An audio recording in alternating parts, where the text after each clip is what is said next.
இவர் விஜயை சந்தித்த முன்னாள் ஐஏஎஸ் அதிகாரி ஜோதி நிர்மலா சாமி ஏன் எதற்காக? இவருக்கும் வணக்கம். முதல்வர் விஜயை முன்னாள் பத்திரப்பதிவுத்துறை தலைவர் ஜோதி நிர்மலா சாமி அவர்கள் நோகாமல் போய் சந்தித்துள்ளார். புதிய முதலமைச்சர் வந்தால் எல்லா ஏஎஸ் ஆஃபீஸரும் போய் சந்திப்பாங்க, அது வழக்கம்.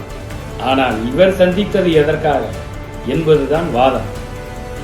இவர் யார், எந்த பின்னணி பலம் கொண்டவர் என்று இப்போது பார்ப்போம். ஜோதி நிர்மலா சாமி தென்காசி மாவட்டத்தைச் சேர்ந்தவர். இவர் கோபாலபுரத்தின் செல்லக்கிளி. 2026 கல்பனா விருது இவருக்கு வழங்கப்பட்டது. இதிலேயே பல சர்ச்சைகள் ஓடின கோபாலபுரத்தில். இது ஒரு பக்கம் இருக்கட்டும். பின்பு அதிமுக ஆட்சியில் முன்னாள் முதல்வர் மு.க. ஸ்டாலின் அவர்கள் ஓபிஎஸ்ஸிடம் சொல்லி இந்த ஜோதி நிர்மலா சாமிக்கு பத்திரப்பதிவுத்துறை தலைவர் பதவி வாங்கி கொடுக்கிறார்.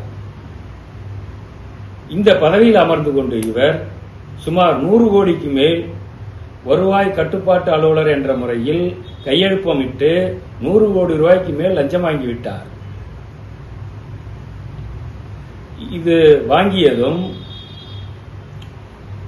அதிமுக ஆட்சி நிறைவு பெறுகிறது. அப்பொழுது திமுக ஆட்சி மீண்டும் வருகிறது. இந்த தலைவராக இருந்த இந்த அம்மா உடனே பத்திரப்பதிவு செயலாளரா போஸ்டிங் கொடுக்குறாங்க. யாரு? ஸ்டாலின் கொடுத்தது. ஸ்டாலினுக்கும் இந்த அம்மாவுக்கும் ஒரு நல்ல நட்பு இருக்கு, அது பல வருடங்களா இருக்கு. அதை பயன்படுத்தி செயலாளர் போஸ்ட் வாங்குகிறார். உடனே நாங்கள் தலைமைச் செயலாளர் முதல் லஞ்ச ஒழிப்புத்துறை வரை அனைவரிடமும் புகார் கொடுத்து விட்டோம் இவர் ஊழல் பட்டியலை. ஆனால் எந்த நடவடிக்கையும் இல்லை. இது குறித்து 2022ஆம் ஆண்டு சென்னை உயர்நீதிமன்றத்தில் வழக்கு தொடர்ந்தோம். வழக்கு விசாரணை வந்தது. விசாரணையில் 4 வாரத்துக்குள் பதில் அளிக்க வேண்டும் என்று பொது செக்ரட்டரி அவர்களுக்கு நீதிமன்றம் உத்தரவிடுகிறது. 2022. நல்லா புரிஞ்சுக்குங்க.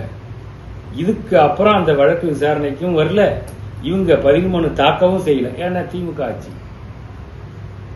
இவங்களும் திமுக காரங்க தான்.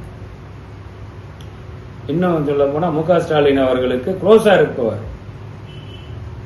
இந்த வழக்கு தற்போது வரை நிலுவையில் உள்ளது. இதற்கு பயந்துகிட்டு தான் இந்த அம்மா திடீர்னு ஓடி முதல்வர் விஜய் காலில் விழுந்திருக்கு.